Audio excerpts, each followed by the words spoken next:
Welcome to the Autosportradio.com 2021 show. We are still at the headquarters of Top Gun Racing, and that's Grant King Race Shaft, 8155 Crawfordsville Road in Indianapolis on the west side.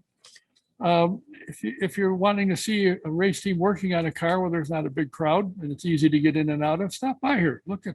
Check out Top Gun Racing. I think you'll find some interesting people there, and they have a fully licensed young lady as a crew member, full-time crew member. So you can talk to Roy, the crew chief, and talk to Bridget as well. Today's show is presented by Honda and Honda HPD, the Indianapolis Motor Speedway, the NTT INDYCAR Series, SVRA, McGilvery's Pub and Eatery and Speedway, and VP Insurance. You think your roof needs to be repaired or replaced or needs some fixing up? Why not call Ted at Reed Roofing? You can give him a call. His number is 317-500-3370, and he can hook you up with an inspection. And if need be, a quote for your roof, a free quote. So give him a call. That's Ted, my IT genius. He's located. He could be reached at 317-500-3370. I know you can't wait. I got a dentist appointment. I hardly wait to get there. Well, I'm going to tell you, there is a place you can go that you will say that.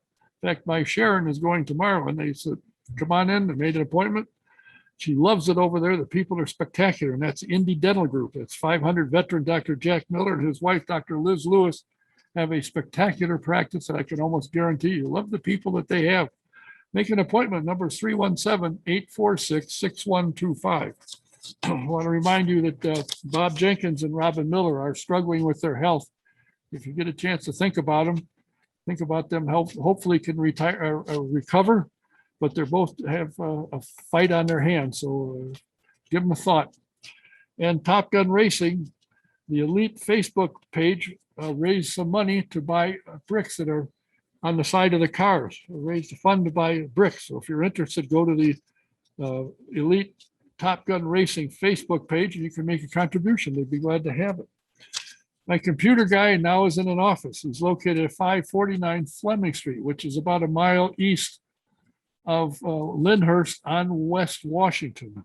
You can give him a call tell him your problem. If you can get to his shop, fine. If you can't, he can make a house call. His number is 317-938-7711. You ever wonder what it'd be like to take a ride in an Indy car? Well, you can do that. And the Indy Racing Experience 2-seater. Go online, IndyRacingExperience.com, find a date that you can make work. And in the promo box, put DK1, you get a 50% discount. And take a ride wherever you're available and they're running. Try it. You'll love it. Or you can call the office, talk to Shonda. The number is 317-243-7171. Is it time to renew your home or car or your commercial property insurance? Why not give Mike Pardee at VP Insurance a call, see what he can do for you. Like he's done for a lot of us, better coverage for less money. Call him up, tell him what you're looking for, what you got, see what he can do for you. Number is 317-248-0070, and they're located at 5004 West 16th Street in Speedway. The SVRA Trans Am next stop is Portland, the Portland International Raceway, the 22nd to the 25th of July. And then in September 8th to the 12th, they'll be at Watkins Glen, New York.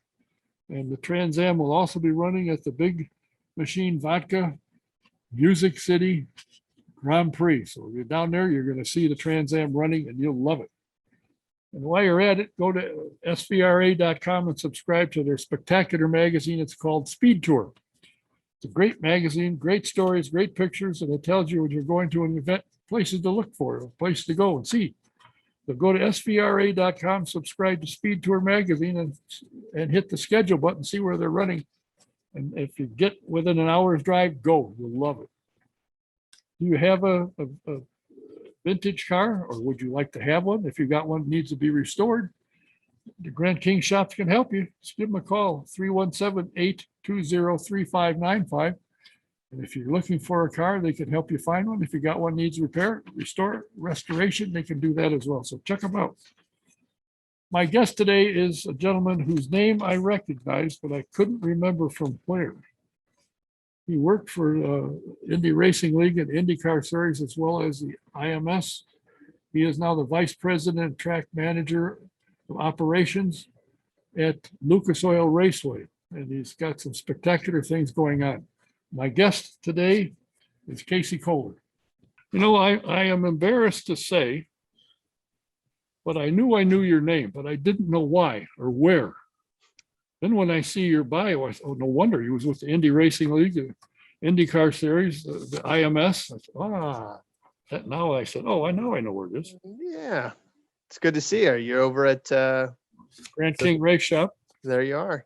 Yeah. And I've got to say, you are doing what I thought should have been done 100 years ago. Not that I'm 100, close, but not. And you are the one who makes the decisions on how things go at NHRA. You and NHRA sit down and say, I got an idea. I'm ready. No, my question is, you're promoting the events and yourself rather than letting somebody come in and run up until start a feature at 11:30 at night. Yeah. You're in and out of there by 10. Yeah. The reason, this is my 5th year now with the NHRA and the 4th, I believe, at Lucas Oil Raceway and on the track side of it.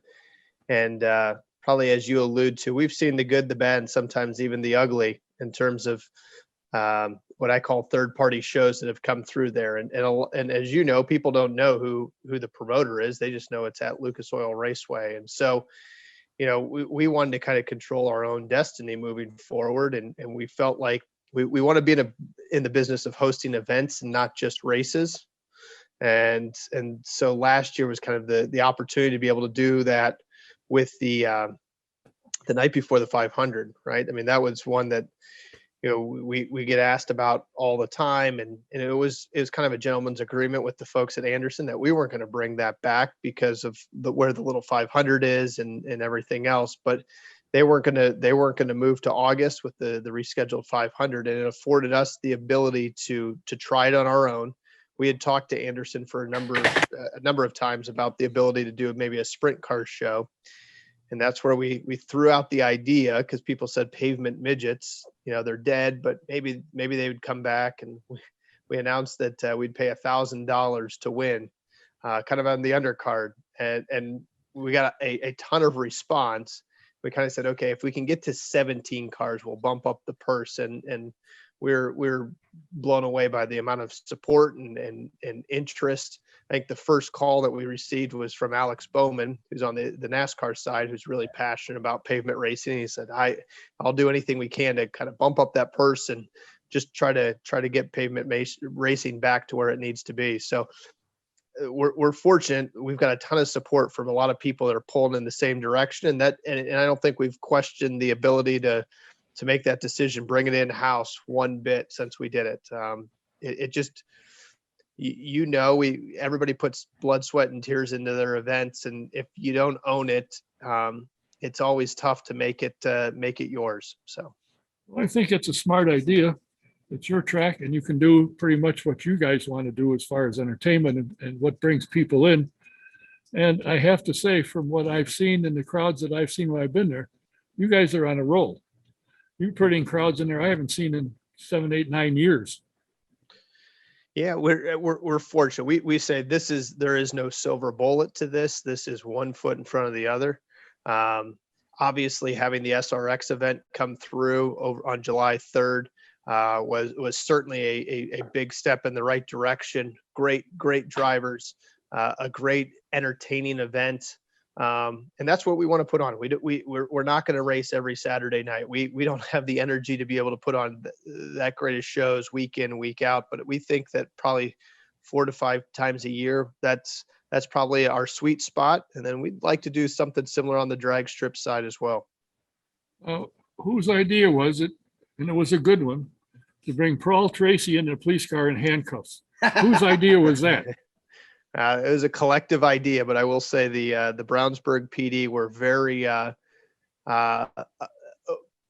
guess, working with a number of the law enforcement agencies. I didn't know that many would be that open to doing something, and they actually, I think, made the suggestion of, hey, maybe what do you think about handcuffs, which Paul was all for. So it was fun, and it's great to have people that are willing to participate and go along with the show. Paul has always been one to go along with the show. And Yeah. part of his program is, if I'm faster than you, you don't move over, I'll get you over, I'll get ahead of you. And he's made a career. That's why I like him when he's broadcasting it. You know, something happened. Oh, there's going to be a penalty. He said, that's racing. For Pete's sake, I Yep. used to do that. And Right. he did. Right. Um, Yeah. did you propose this idea to NHRA, or did they come up with it and sat down and the two of you worked it out?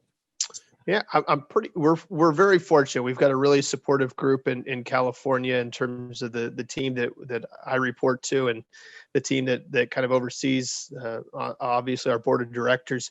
So it really the conversation internally has been, look, how do we own our own events, grow what we're doing, and they've been fairly hands off on what we do and how we do it, and you know, we've got to focus on growing the drag racing piece of it. You know, that's certainly important to the NHRA. But then we've got this great oval, and as we've talked about internally, if we don't do something with it, right, try to put on shows and events like we're talking about, it goes the way of this road course that we have, right? We have a beautiful 2.5 mile road course that, you know, 13 years ago, they kind of just stopped using it. And I understand it was kind of expensive on repairs, and boy, when you don't use it, you lose it. And we don't want that with that oval track. And so that's why we made that decision. And we're fortunate that we've got really good support back in California with our team there.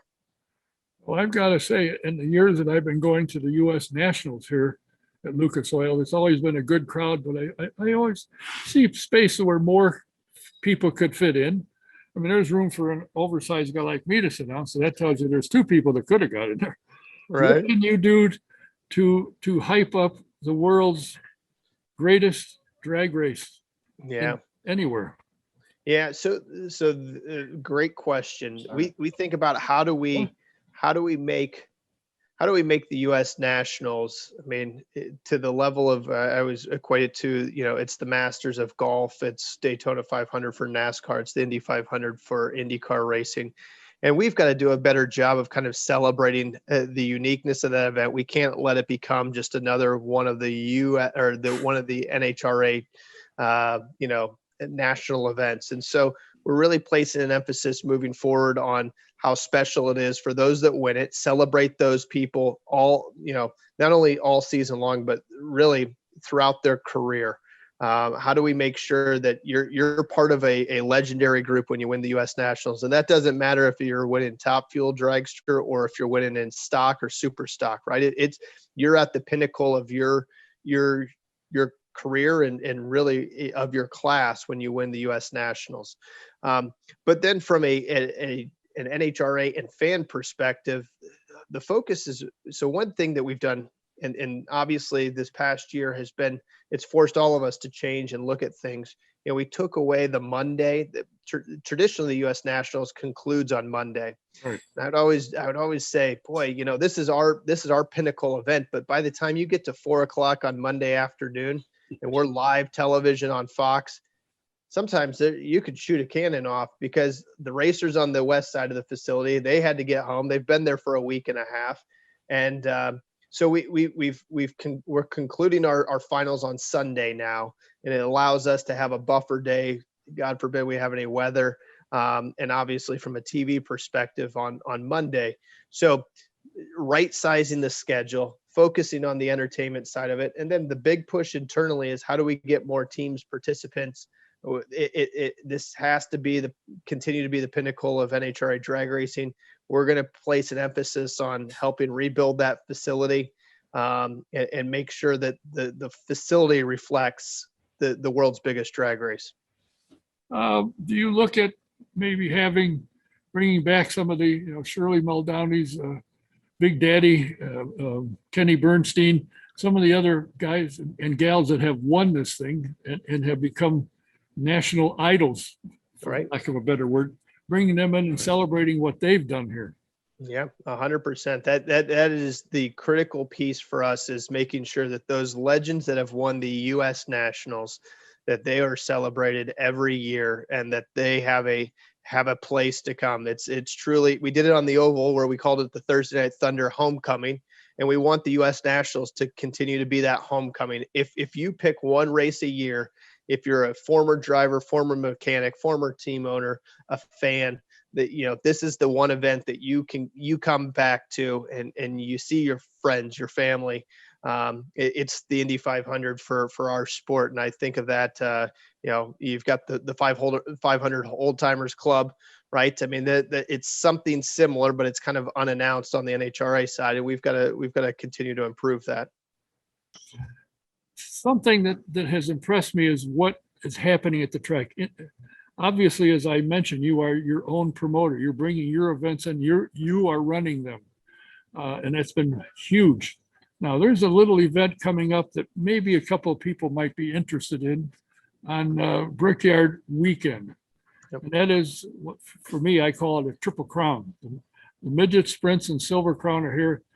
And let me tell you, you say that you think some of the NASCARs are coming. I bet they will, because the payout is phenomenal. Right. Yeah. So when we look at having that kind of that one event, when you look at our oval schedule, right, the Carb Night Classic has started to grow after the night before the 500 went away, as probably one of our more signature events, but it still needs a little bit of love and TLC to continue to grow that. That's the Friday night of Indy 500 weekend.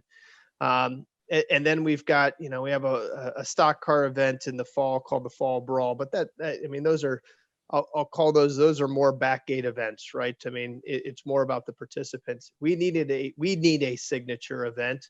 And so we went out there and we've created this event called the Hoosier Classic.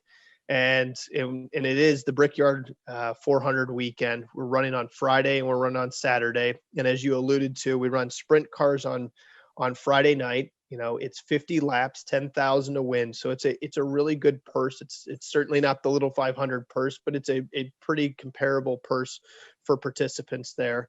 And then you get to Saturday night and we've got the midgets at 50 laps and 10,000 to win. And then you've got Silver Crown from 100 laps and we're paying 12,500 on that. But on top of all of that, if somebody can win all three of them, Fatheads Eyewear put up a $100,000 bonus in addition to everything else that we just talked about. Or if you win two of the three, because some people go, boy, that's a long shot. Two of the three, that there's an additional $50,000 bonus. So if somebody can even walk away with, you know, two of the three, by far the richest payout for grassroots pavement open wheel racing. And then we added something kind of on a little bit of a whim on the Friday night, because we said, boy, sprint cars are great, but it's a little light. We've created this new event called the Silver Crown Shootout.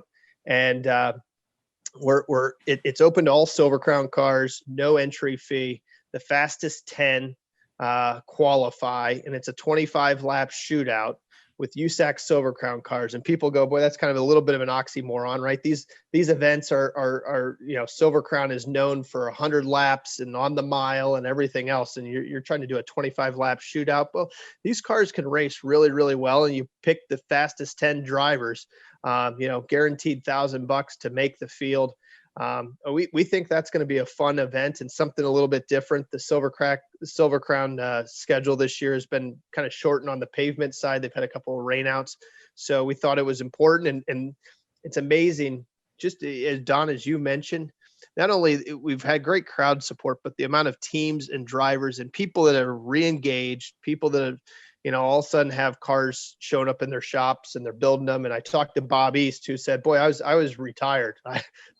I'm working way too hard, way too many hours right now with too many people out there, you know, building cars. And that's a good thing for us. Well, I think it's a good thing for Silver Crown, because that used to be a premier series, and it has faded over the years, and it needs to come back because there is good racing there. Right. And I think, you know, it's interesting to me that this wasn't done sooner. I think, you know, you guys are more than just rent a track and somebody come in and run an event. You have the capability, and with your career, where you've been and what you've been involved in. And as I said, I recognize the name, but I couldn't remember from where. I just knew the name. And you worked starting off with the IRL. You've worked for INDYCAR. Did you work for Randy Bernard when he was at the bullfighting? Well, no, I was, so I worked with Randy at INDYCAR. I was 10 years with, 4 years with the Indianapolis Motor Speedway. I came right out of college, and then spent 6 years with the INDYCAR, and then got a call about going to the PBR. And this was after, after Randy had even left INDYCAR. And I told my wife it would require a move to Colorado. And I said, it was like going to college, right? I mean, for 2 years to understand, look, it's bull riding, and here they are selling out Madison Square Garden for 3 nights. And there's an element of entertainment. And I thought there's a lot for me to learn that I really am appreciative of my time at INDYCAR, but there's something to be said for kind of the sports and entertainment side of it. And so I went there, and then I was still at the PBR, and got a call from the NHRA, and said, hey, we've got a position open. The team that you're going to lead is in California, but you could work out of Indianapolis, which was kind of where we consider home, or where we'd like to get back to. And so it worked out. And then, shortly thereafter, they really didn't have anybody over kind of seeing the track piece of it, and asked if I would kind of step in there. And I really enjoy it, because you get to work with a lot of different groups. We put on so many different events. This past Friday night, although we had some weather, we had the Indiana Black Expo. We hosted their summer celebration concert right on the stage, beautiful stage built right on the drag strip. And so you get to do things that, we're not just drag racing 365 days a year. We're in the event business, and, the oval piece of it is interesting. We've got so much history there, as and trying to kind of own that and reignite that fire is exciting. Well, I find it kind of exciting as well that, that you're back in business, that people are starting to wake up. And of course, a lot of times I get a communication, what's going on at IRP? I said, probably the same thing that's at LOR. Yeah, you're right. It's the name that, in fact, the last week we had somebody come over to the office, and they said, and we're now in Brownsburg. So, 10 years ago, we were annexed into Brownsburg from Claremont. And somebody was talking about, boy, it should be Brownsburg Raceway Park. And somebody stood up and said, no, this place will always be known as Indianapolis Raceway Park. It will always be IRP. We're also Lucas Oil Raceway, but we still own that IRP name. To utilize the facility as you're doing with concerts and so forth, to me, makes sense. The same with the Speedway. I mean, they didn't do anything for years in between, but now they're bringing in quite a bit of events. Ferrari is here, Porsche is either here or about to be here for a week, if I'm not mistaken. So they're utilizing it, and they do on occasion, although they haven't started yet, but they've had concerts, which makes sense to me. You're paying the tax on the place, use it, generate something. And of course, Roger's got the place looking like a park. Holy Toledo. Right. Right. I think actually, and I'm sure you've been told this, that having been vice president of marketing for professional bull riders fits right in when you bring Paul Tracy in. There's a bull if there ever was one. You're right. In fact, his car was not sponsored, but Bobby Labonte's car was actually sponsored by the PBR during the SRX event. And I thought, boy, this is my two worlds colliding again. But yeah, Paul would have probably been a good bullfighter, right? I think he would have, he dodges bulls probably left and right every day. And if the bull he didn't cooperate with him, he decked him. Very true. Have you ever driven, when you went to school and you graduated, do you think I'm going to get into motorsports or entertainment somehow? Was that your goal? So my growing up, I grew up in a very, very small town in Michigan. 43 kids in the graduating class, small rural farming community. And I always said, I can barely change my own oil. So the mechanical side was never my passion. But I always was enamored with, especially open wheel racing, that all these people come to Indianapolis, Indiana every year on Memorial Day weekend. There's kind of there's this uniting bond that happens to be INDYCAR racing. And I was brought at an early age, and my father actually brought me to the U.S. Nationals. We'd come every year as well, and so I had a passion for motorsports, but it was more on probably the marketing, the business side. So that I said you could go one of two places. You could go down to North Carolina to go to school, or you could go to Indianapolis. And so I went to Indiana University. It's why I chose to go there. And my hope and goal was always to get my foot in the door at IMS. And I was fortunate enough to get that when I was still in college, and did the internship, and it led to a full-time position. So yeah, I mean, I guess I knew at a fairly early age, but what I probably didn't realize, and as I get older, I have such a appreciation for the grassroots side of it. There's what the United States Auto Club does, what the World of Outlaws does. I mean, there's just because they might not be on primetime television every Friday and Saturday night, there's some really good racing, but B, there's some really good events, right? You think about, the Knoxville Nationals, or you think about the World 100, things that Eldora puts on. It's neat to see those type of events for short track racing. The Little 500 in Anderson, they're not just races; they are truly events. Small communities gather behind those, and that's neat, right? I mean, you can't just manufacture those, but I didn't probably have as much of an understanding and appreciation for those type of events, and that's what we try to focus on and work towards at Lucas Oil Raceway. Well, I'll tell you what, it seems to me the last couple of events you got coming, the Brawl, which is a stock car event, and I'm sure there'll be a lot of people because you drew a heck of a crowd for the SRX show, but then of course the names help draw there. Yep. But this Hoosier Classic that you're going to have, if you're a short track fan and like open wheel racing, this is a bonanza weekend, and you put in a couple of things that I think the fans will go for, will want to come out and see. Right. It should be. I mean, not only do we have some decent purses and people chasing some big money, but I mean, what blows me away, and it frustrates and disappoints, a number of us out there, that we've got really, really, really talented drivers: Cody Swanson, Bobby Santos, Tanner Swanson, Josh Wise. These drivers that are I would put them up against really any driver out there in the country, and they just haven't been able to crack or their time that they have been in professional racing at the top levels of what people recognize as INDYCAR or NASCAR has been somewhat limited. But I would put their abilities up against really anybody out there, and so we're spoiled in the fact that we get to watch them race wheel to wheel, as well as some young up and coming talent that we see in the pavement world. But it is one of those things where I think, talking to Cody Swanson, boy, if he would have been born, probably 6 or 7 years earlier, he would have probably been fit right in with the Indy Racing League and had his opportunity to go to the 500. And I'm hopeful that he still gets that ability, but we're hopeful that we can continue to showcase the talents of these drivers, and that doors continue to open up. If it's, Bobby Santos running the SRX event with us, or Cody running at the SRX event in Eldora. Who knows what the future holds for them and some of the other talented drivers, but we hope that we're kind of a springboard for them.